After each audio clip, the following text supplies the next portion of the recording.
Okay, hello everyone.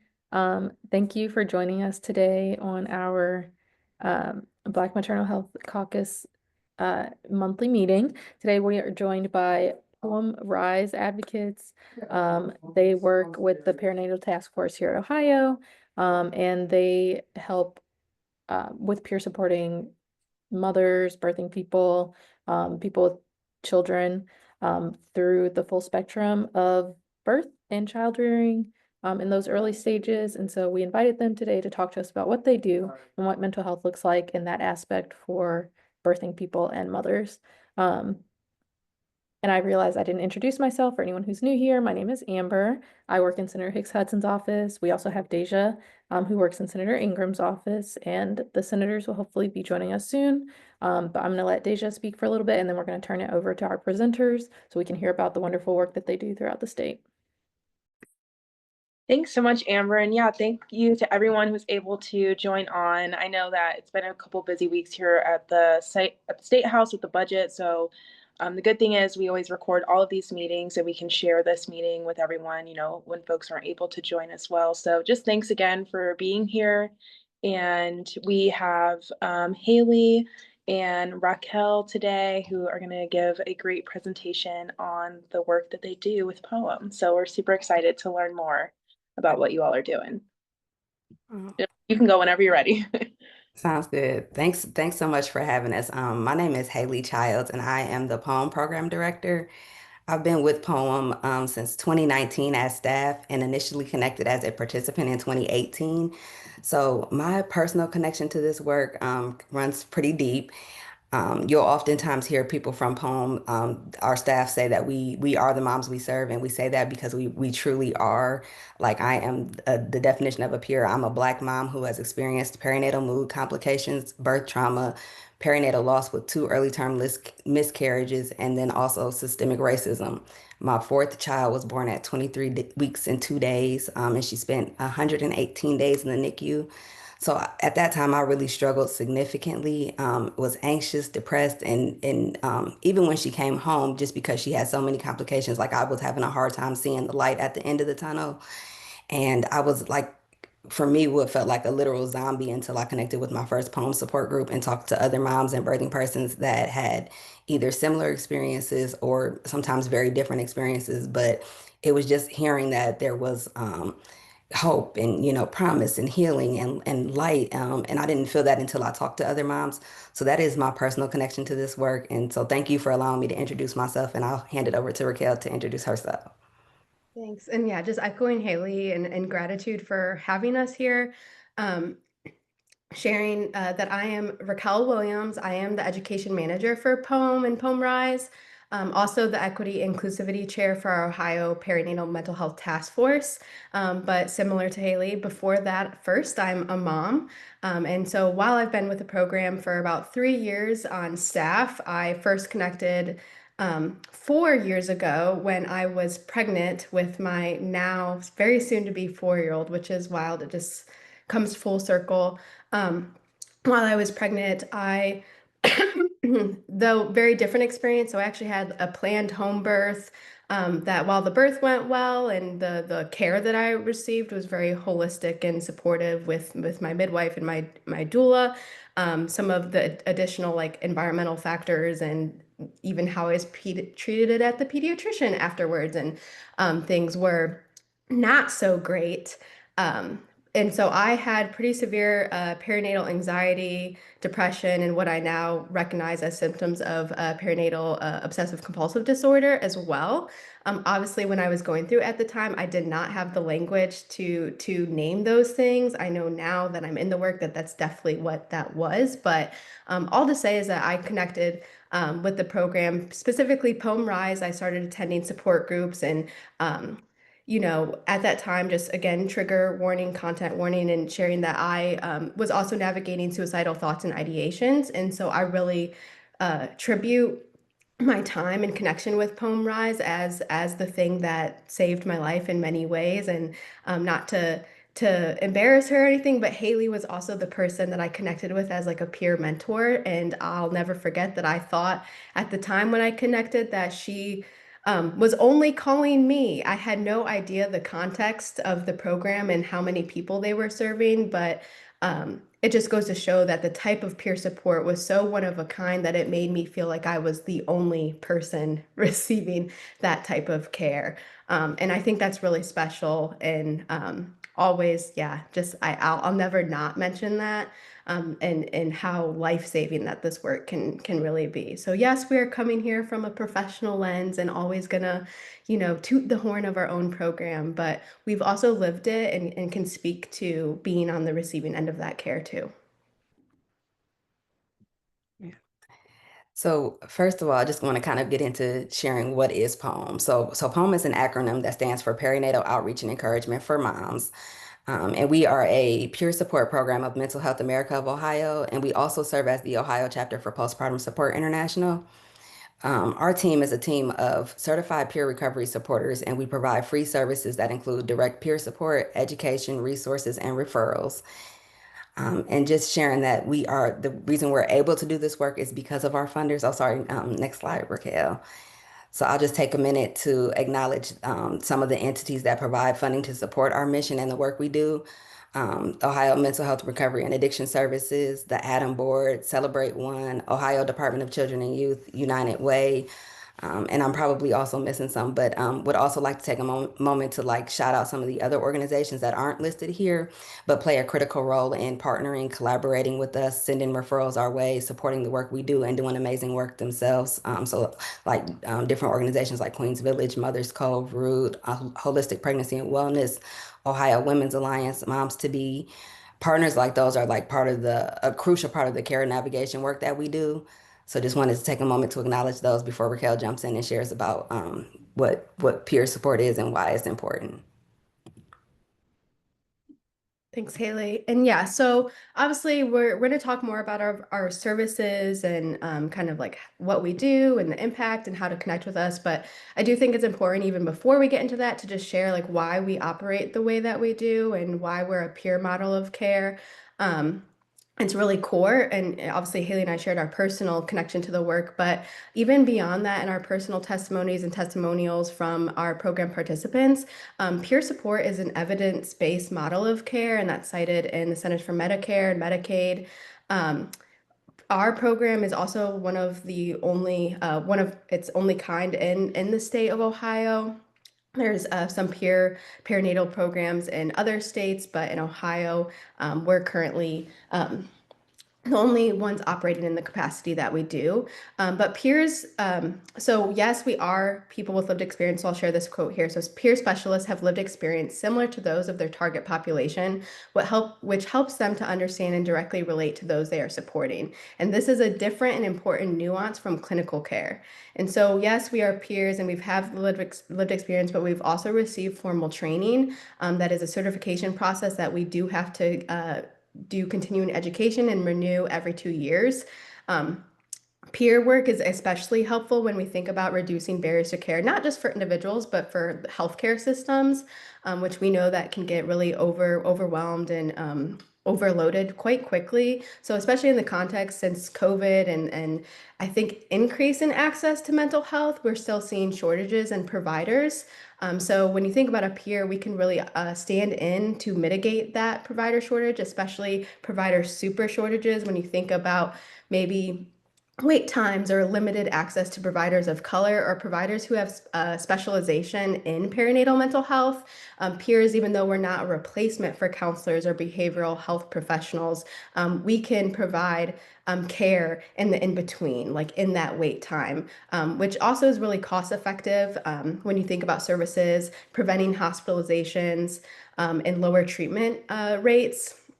Because we are also part of the population that we work with, I think that is inherently trauma informed in a way. There's already a more leveled power dynamic, and I think that comes with trust, cultural humility, and can decrease a lot of the stigma and shame that surrounds mental health. So when we think about maybe part of the reason or barriers to care is people just not feeling comfortable to talk about it or name how they're really feeling, or maybe if I share how I'm feeling, will I be be perceived as an unfit parent, right? Those are some of the fears that come up for a lot of folks. So there's something about connecting with someone who's been maybe where you are at or a similar place and knowing that it's kind of a safe space to share how you're feeling. And then, of course, last but not certainly not least, is that it offers career paths for moms and birthing persons. And so I think Haley and I are both a testament to that. But when you think about turnover rates, especially for people who are in the human services industry, peer work has a really low turnover rate. And I think that is because we are the people that we're serving. And there's a different level of investment and care and connection to the work. And then obviously, I know that we were all invited to this space because we know and recognize a lot of the disparities, specifically for Black moms and birthing persons when it comes to maternal and infant health. I think when we at POEM and POEM Rise are talking about mental health, our one of the things that we emphasize is really bringing the connection between mental health and maternal and infant health, and not seeing those necessarily as separate things, but deeply connected and rooted things together. So I know that when I stepped into this work, I was shocked to see how common perinatal mental health complications were. So them being the most common complication of pregnancy and childbirth, and that's more common than preeclampsia, gestational diabetes, and some of those physical factors that we do, I think, talk a little bit more about in maternal and maternal health outcomes. But mental health care is not necessarily integrated in routine perinatal care. So when we're talking about perinatal mental health, I'm referring to a range of conditions, not just postpartum depression, but anxiety, depression, post-traumatic stress disorder, bipolar, psychosis, perinatal substance use disorder. All of those things can occur in pregnancy and following childbirth. So for us, it's always just making that connection that these things do relate, especially when we think about suicide and overdose being the leading cause of pregnancy-related deaths in the U.S. And not just in the U.S., but in Ohio specifically between 2008 and 2018. That was true in Ohio as well. The only reason we saw a shift was, I think, also due to 2020, infection ended up taking the top leading cause of pregnancy-related deaths, but that included COVID cases, still with suicide and overdose being the second leading cause. So it is inherently related, and we'll, I think, always try to make that case that these things are connected and deeply they inform each other, right? And it's a part of a larger conversation. And so again, not spending too much time on this slide because I think that we're mostly aware of a lot of the data surrounding Black maternal health, Black maternal mental health. But speaking on mental health specifically, so 40 to 50% of Black moms and birthing persons will experience a perinatal mental health challenge. So like I said, that's anxiety, depression, bipolar, PTSD, perinatal substance use disorder, a range of conditions. And though they are twice as likely to experience a perinatal mental health complication, they're half as likely to receive quality care. And that's deeply rooted in systemic and interpersonal racism, policies, institutions, and a lot of social determinants of health and environmental factors, right? That create barriers to access to care and treatment. And so also Black birthing persons are 2 times as likely to report suicidal ideation during the perinatal period. And then over 50% of perinatal depression cases in birthing persons of color go unreported. So again, just highlighting that a lot of these things are rooted in systemic and interpersonal racism, distrust in the healthcare system, inadequate screening and risk assessment, and just multi-level barriers to care, which is why we're always trying to talk about it as a full picture, meeting people where they're at as a person and environment, and not this isolated event or a thing that is just common in parenting. We like to say that though things might be common, that doesn't make them okay. And I think that's our mission and why is ensuring that people know that they don't have to be alone in their suffering and that there are things that we can do to create positive change. So then we rise like as a direct response to those gaps in care. Everything that Raquel shared highlights the importance of services addressing a person as a whole and while also considering systems of oppression and environmental impacts. So when we connect with moms, we are really within the Rise program, we're really focusing on assessing their needs, establishing trust, building community, ensuring connection, cultivating an environment of equity and person-centered care. Like she mentioned, like when support services fit the sociocultural needs of the population served, there's a higher chance that people will engage with the care. So within Poem Rise, what we do is we provide the full spectrum of poem services exclusively by and for Black moms and birthing persons. So Raquel, if you want to jump to the next slide. That includes our voice and text support line, support groups that are by and for Black moms and birthing persons, our peer mentoring program, which is where we have volunteers, a lot of times volunteers that have already connected with our services in the past or who have experienced their own mental health complication, and they come back and they want to support another mom or walk alongside them in their journey. And we match them by experience. So if we're talking with the mom who has experienced the loss, we try to connect them with the mentor that's also experienced the loss. Or if we're talking to a mom that maybe has struggled with infertility, we're trying to connect them with a mentor that also has, had a similar struggle. Um, and also within that, we provide care navigation and a referral to a network of Black mental health providers. So we are constantly looking across the state for providers that are providers of color that accept different insurances, providers of color that specialize in different areas, whether that's trauma, perinatal anxiety, perinatal loss, perinatal OCD. We're just constantly seeking providers and also trying to help provide equity-focused perinatal mental health education, as well as scholarships for Black and PLC providers to help them get connected with additional trainings and even perinatal mental health certification. Um, and then within RISE, we also really focus a lot on education, awareness, and outreach. So we host different events throughout the year. One of the events we do is called Let's Talk About It. And those are where we have education and awareness opportunities around topics that are related to Black perinatal mental health. So if you look at, oh, that picture's not on there. On the next slide, you'll see it. And you don't have to go there yet, Raquel, but it's a picture of the last event where we had writing and we had art, and it was just focusing on navigating loss navigating isolation in the perinatal period. And at the end of that event, 100% of the attendees that completed surveys told us that they were feeling like they were able to relax while they were there. They were able to enjoy the environment. They were able to feel supported by others. So that's just one of the events we do. We also try to do an annual Rise at the Park event, which is just a really family friendly space. And we have community partners and resources there. Then each year for Black Maternal Mental Health Week, which is coming up in July, and it was founded by Shades of Blue. What we do is we try to connect with different organizations and provide focused programming for Black moms and birthing persons. And then finally, another thing we do is we try to raise awareness through storytelling. So we throughout the year we do real stories with Rise, which is opportunities for program participants to tell their story to empower others and help to heal themselves through the power of telling their own stories and talking about their journeys.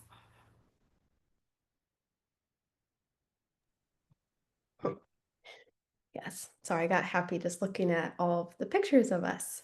And yeah, so in addition to all of that good stuff, so this is a kind of more recent development. So since both even Haley and I connected with the program, we've grown quite a bit. And so beyond direct peer support, direct services, we've also kind of expanded to get more into macro advocacy statewide work, which includes hosting and managing the Ohio Perinatal Mental Health Task Force. Both Haley and I have leadership roles in that space, and we have really right now, I think it's over 500 members of a collaborative of individuals, organizations, so other peers, maybe mental health professionals, doulas, really anyone who is invested in the care of moms and birthing persons, all working to move forward projects and policies, initiatives that ultimately improve perinatal mental health access to care and treatment. And so all of our work is rooted in equity and inclusivity, community, and professionalism. And then we have 5 strategic areas, which have then 5 strategic area action teams. I'm sorry, that's a mouthful. But within each of those SATs is what we call it. We have a leadership team that facilitates ongoing work projects and things like that. So the task force as of right now is only a couple years old, and we've had 2 successful advocacy days at the State House, which is where we kind of secured this invite as well. But really, we're really proud of the work that we're doing there, and everyone is extremely invested. And I always am impressed too, recognizing that this is people's volunteer time, but people are here and willing and go above and beyond to, I think, ensure that moms and birthing persons get the care that they need and deserve. And so sharing just on the next couple slides, sharing some current projects of the task force. While all of our work is rooted in centering Black moms and birthing persons, because we believe that, in equity, it is important to center the most marginalized and underserved.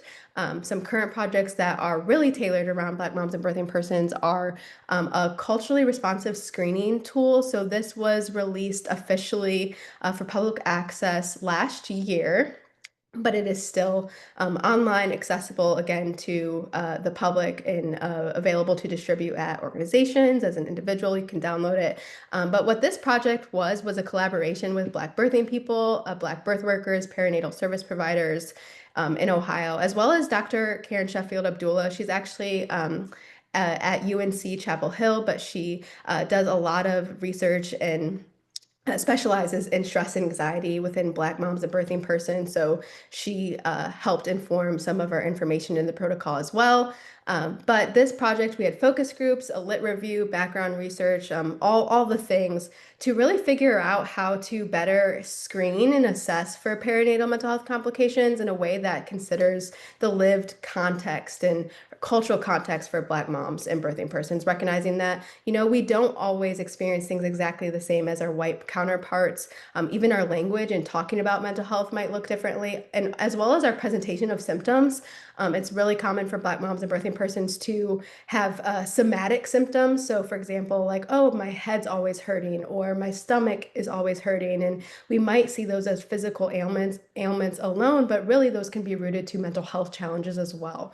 So this screening protocol doesn't necessarily promote or endorse a single screening tool. Rather, it focuses on how we're screening. So it's giving providers strategies for how to have the conversation from a culturally humble place, right? So how to work with moms and birthing persons who might not have the same lived experience from us, but how can we lead with compassion and person-centered care? So it offers like scripts and even how to organize the process, what are questions you can ask, all that good stuff. So that's available on our task force website. There's a one-pager as well as a supplemental briefing, like document, to further explain some of the key strategies identified there. And then even though it's budget season and we know that a lot of our focus has been there, one of our main legislative priorities right now has been House Concurrent Resolution 12, recognizing the importance of perinatal mental health. So this is actually a reintroduced piece of resolution. It was HCR 16 last year in the General Assembly, but now it's HCR 12 in the current General Assembly.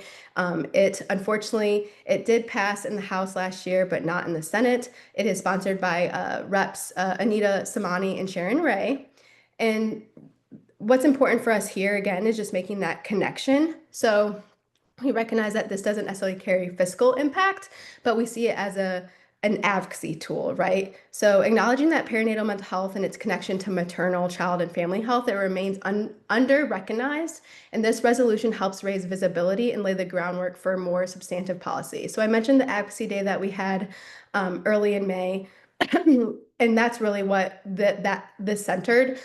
We met with legislators to share this resolution and urge leadership to see it forward. Again, seeing it as an advocacy tool and a pathway towards some budget budget increases and sustainability. So on the budget side, we have been advocating for funding levels proposed in the as introduced executive budget for both the Ohio Department of Mental Health and Addiction Services and the Department of Children and Youth. And we support efforts to restore infant vitality funding to its original proposed level. And we're hopeful that OMAS and DCY will continue funding perinatal mental health programming at or above current year levels. And before I pass it to Haley to talk about some of our 2024 RISE impacts, I just wanted to distinguish and call out the last box on this page and note that while it's not RISE exclusively, it really speaks to that peer model of care that we provide. So I have it here on the slide that says 85% of treatment entry in of our participants report treatment entry and mental health improvement rates. Excuse me, recovering from an upper respiratory thing. So that's speaking to our POEM model of care. So what POEM really does and specializes in is a continuation of care. So for example, when in this study, this was done actually in 2015, it was conducted by Dr. Nancy Byatt in Massachusetts, who is really a founder of one of the first robust perinatal mental health access to treatment programs.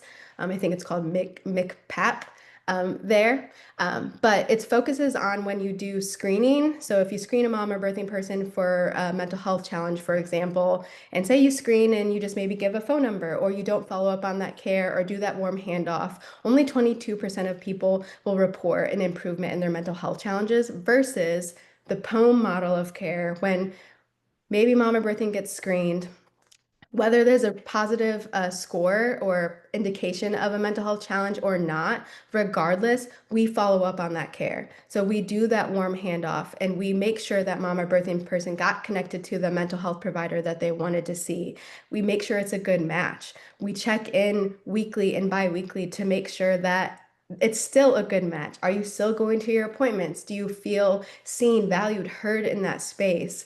That difference, 85% of those folks will report improvement in their mental health challenges. And so I think that really is the POEM and the POEM RISE difference and what makes our program especially unique and valuable is because it doesn't stop, right? We continue to connect with mom or birthing person basically until they tell us to stop calling them. And I think that's especially important when you think about someone in the perinatal period. And I'll speak even from my personal experience. I know how overwhelmed I was when I had my daughter. I would have never initiated an appointment or a call or anything because it just would have been too much. But knowing that Haley was going to call me, I could rely on that weekly to know that at least someone cared, at least someone was checking in. Even if I didn't have it within me to reach out, I knew that I wasn't forgotten at that time. And I think that really speaks to the work that we do and the time and energy and investment that we put forth. Yeah, that is so true, Raquel. Thanks for sharing all of that. The only things that I'll add is that for 2024, just some metrics is that we received the program in total received 2,586 referrals. And of those, 25% did not report race or ethnicity. 29% were referrals for white moms and birthing persons, and 32%, which is the highest number like that of referrals that we received are for Black moms and birthing persons, participants that identified as either Black, African American, or African. And of those referrals, 608 were brand new RISE moms to our program. So moms or birthing persons that hadn't previously been connected to our program. And of that number, I'll share that 96 of those participants attended an in-person event throughout the year. So one of those events that we mentioned, the Rise at the Park, Black Maternal Mental Health Week events, in-person support groups. And then another 124, actually, we were able to actually verify that they connected with clinical care. So that whether it was a counseling provider, a medication management provider, we were able to verify those numbers. And then just going over to the next slide, I'm just going to share a quote from one of our program participants, a support group participant. And I am going to kind of read verbatim what they shared, just to for us, like this is the impact that matters, is when we get reports back or we hear back from moms or birthing persons and they share something to the effect of this. Poem Rise support group provided a safe space for my baby and I. The staff and volunteers created an atmosphere that was pure and made me feel as though I wasn't alone in this journey. I was able to vent, cry, laugh, assist other expecting mothers, get guidance and assistance from seasoned mothers, advice on daycares, talk about medical experiences, and more with mothers who looked like me. It was a judge-free support zone, and I needed that. And I just like to highlight here is like all of the different range of things that she said we had the opportunity to talk about with her within that group. Because sometimes it is such a range of things, like it doesn't always center around one specific thing. Um, so yep, and then I will pass it back over to Raquel to share about the peer trainings. Yep. And so we're actually coming kind of to a close with our presentation today. So just sharing some upcoming things and understanding, right, to making the connection of where some of our funding goes and what kind of impacts does it have on future programming and expansion and growth. So we are really excited with the sponsorship of the Ohio Department of Mental Health and Addiction Services that this year we're able to offer some peer trainings, and this will be the first time that we've been able to do this here in Ohio.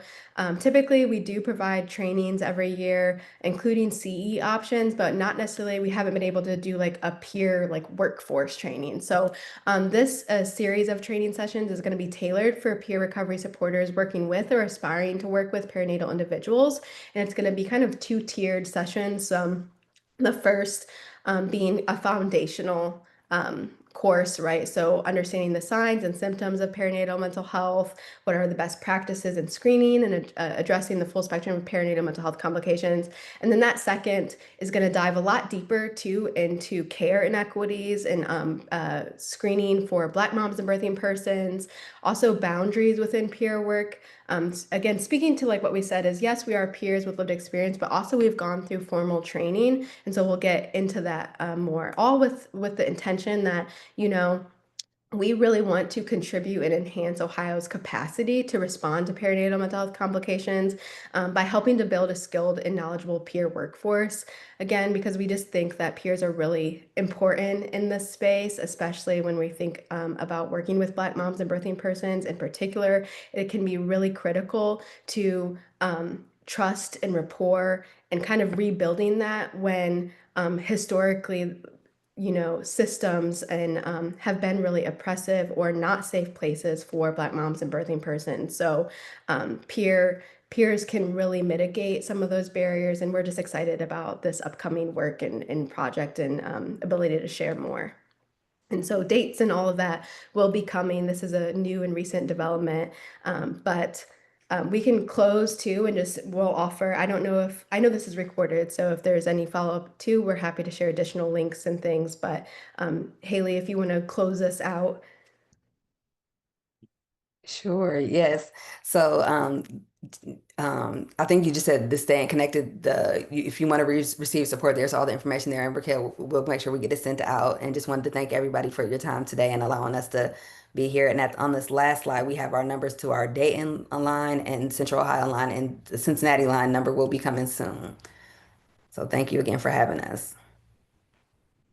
Thank you all so much for sharing the work, the amazing work that you all are doing and your personal stories. I think that's powerful too to, be able to speak on your own experience and how this kind of programming can help.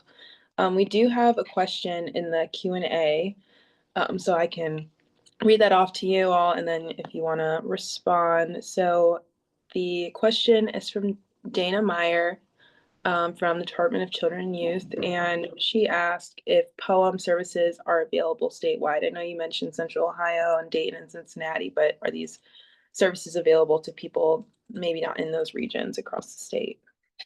Yeah, so we right now we don't have in-person support groups in all those other areas, but we also serve as the Ohio chapter for Postpartum Support International. So anytime anyone even calls Postpartum Support International, they usually refer them right to us. So we will call, and we maintain our directory of providers that has throughout the state of Ohio. So we can make referrals to perinatal mental health professionals throughout the state, and can also get people connected with any of our virtual groups they're able to join. The only thing that isn't like for each area that we don't have in each area is the in-person groups, but we can also connect them with mentors and everything like that. That's a good question. Um, I want to thank you guys for all that you shared as well. Echoing Deja, it is very powerful to share your story. And I think that it's always vulnerable to say what you've gone through, especially in concerns to mental health. But I think more specifically, even when you're talking about birth and bringing into a life, because that is a very vulnerable experience. I did have two questions though. And the first one, is just, I don't remember if you stated when did the perinatal task force start?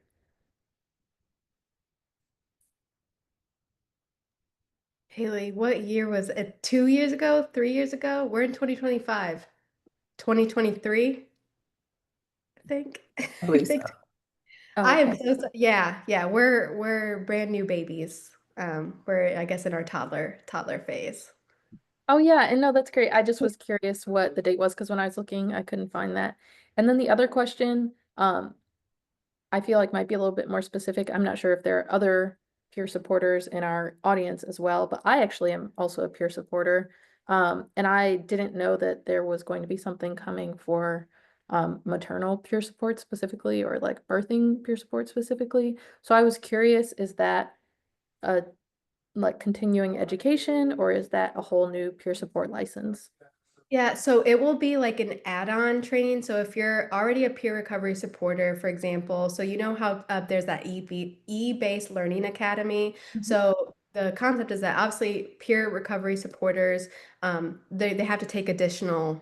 I can't remember. It's been a couple years since I've done mine, but you get the initial 40-hour training, and then you do additional like an add-on thing if you want to specialize in something or you're interested in finding work and whatever your interests are. So it's more of that, an add-on, because again historically a lot of peer work has been associated with substance use, again, as it should, especially when we think about perinatal substance use and all of that.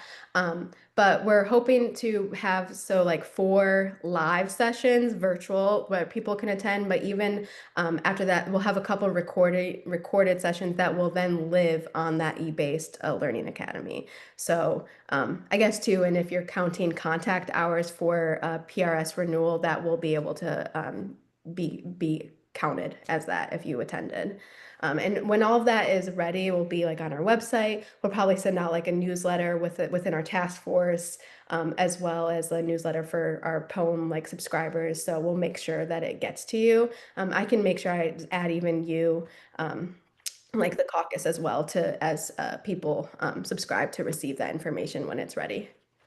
Yes, please. And then can I ask a quick follow-up to that? So because as you both said, you've been working as maternal peer supporters for a while now. Are you going to be structuring that off of what Poem already does? Is there something new that you're creating? Or did I know that you also said you're associated with an international maternal organization? So I guess I'm just more curious, like what sorts of training did you guys receive since that doesn't currently exist in the state of Ohio?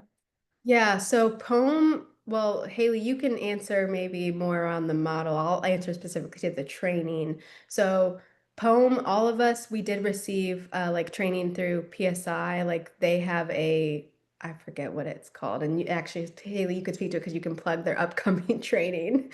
Yeah, I'll just jump in and say that Yes. they do the Yeah. 2 day, they do a 2 day training, and it's the first part of the 2 day training is perinatal mood anxiety disorders, and then there's the third day of training that's an advanced psychotherapy version, advanced psychotherapy training, and they're actually coming to Ohio this June. So like in 2 weeks, June 11th through 13th, they'll be here doing that training.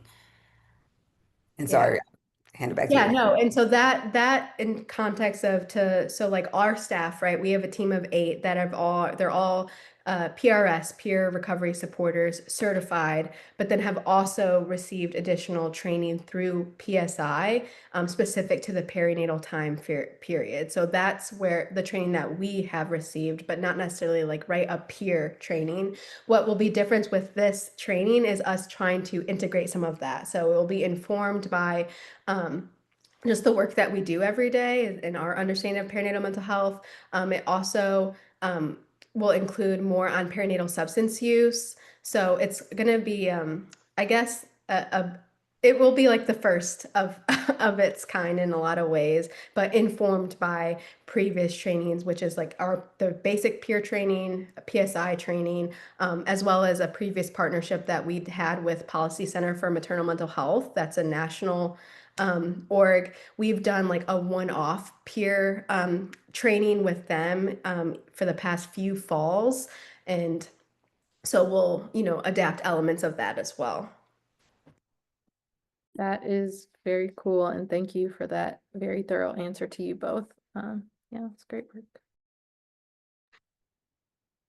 It doesn't seem, I don't think we're getting any more questions right now, but obviously, if people reach out to either of our offices, we can always forward questions to you all if people have additional ones. And then also if you all have like specific things, I know you said the other stuff is kind of up and coming, so that's not quite available just yet, but if there's anything that you want us to share with like our list when we send out these like meeting invites to invite people to join on, if there's anything you want us to share like after this meeting, because we usually will try to send out the recording of the meeting, and just a recap of what was talked about. So if there's anything like that that you would like us to include, feel free to share that with us. But I think I actually did have one more question then, yeah. Deja. I just wanted to give you time to talk. Oh yeah, you're good. I also apologize if you already mentioned this in your slides, but our mothers, I guess, is there space for babies to come with mothers to your in-person groups as well? And is there any programming that you guys do specifically around bringing babies, or is it more just like if the baby needs to come, the baby can come? That's a really good question. I'm glad you asked that. So for our in-person groups, babies in arms are always welcome. Like, if you have a little one, please feel comfortable bringing them with you. And then a lot of our locations also like have space for moms that are nursing, or that, just need to, step away for a minute, change the diaper, whatever needs to happen. And then also in our in-person RISE groups, there's childcare, child watch. So we have one of our locations is the YMCA at Eldon and LC YMCA, and they have a whole child watch room where the little ones can run around and have the time of their lives while their mom has a little bit of time for themselves. So. Nice. I absolutely love that. Yeah. Okay, I love that babies can come too. But echoing again what Deja said, thank you so much for coming and sharing with us your mission. It's very powerful, and I am excited to hear more from you guys. Yeah, no, thank you. Thank you all for having us. And even though I know that it's webinar and I can't see who's here, appreciate you for joining. Yeah, nothing but gratitude. Always happy to be in this space. Yep, echoing you. Thank you so much. Thank you. Goodbye, everyone.